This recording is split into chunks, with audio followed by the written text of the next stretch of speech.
Настоящий экзамен устроили Михаилу Развожаеву студенты и преподаватели Хакасского госуниверситета. Они подготовили исполняющему обязанности главы полсотни вопросов на самые разные темы.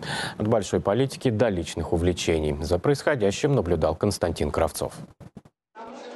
Фамилию Развожаев наверняка каждый из них слышал не раз за последний месяц. Но сегодня тот случай, когда его можно не только увидеть, но и задать любой вопрос. Кажется, студенты пока и сами не понимают, что происходит.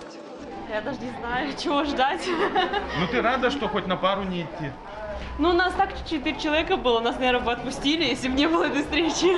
Под руководством педагогов актовый зал ХГУ практически переполнен. Кто-то из ребят даже принес дополнительные лавочки. И вот фанфары в Альма-Матер.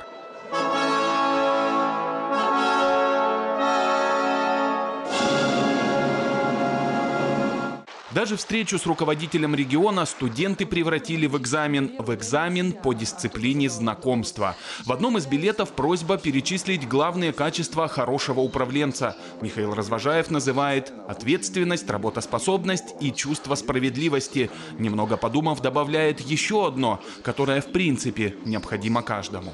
Знаете, еще чувство юмора нужно, потому что иногда без юмора просто на то, как вот происходит вокруг, особенно в бюрократической среде, просто без юмора можно совсем съехать с катушек. Надо Спасибо, Михаил Владимирович. Пусть он и пришел к студентам в галстуке, но разговор как-то изначально приобрел тон неформальности. Кто-то из зала спрашивает Михаила Развожаева об увлечении спортом. Берет ли пример с президента? На что он иронично заметил: вопрос тяжелый.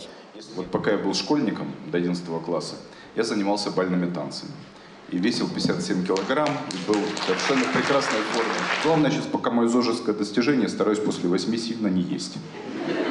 Конечно, молодежь и педагоги не обошли стороной общереспубликанские темы. Как правительство планирует развивать главные направления жизни региона, не осталась без внимания непростая политическая ситуация. Комментируя, Михаил Развожаев сказал, что сложилась она из множества факторов. Один из них – экономические сложности и качество жизни.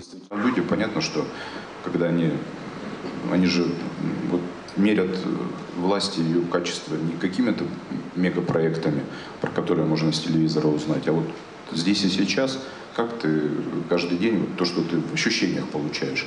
Беседа, в общем, длилась больше часа. Судя по реакции публики, экзамен сдан успешно. Много историй рассказал о своей жизни, там какие-то шуточные, сказал, там пошутил про цензуру, не цензуру, что не было бы преподавателей, я бы там еще дополнил. Так что было весело, интересно и познавательно. Константин Кравцов, Дмитрий Кузнецов, Вести, Хакасия.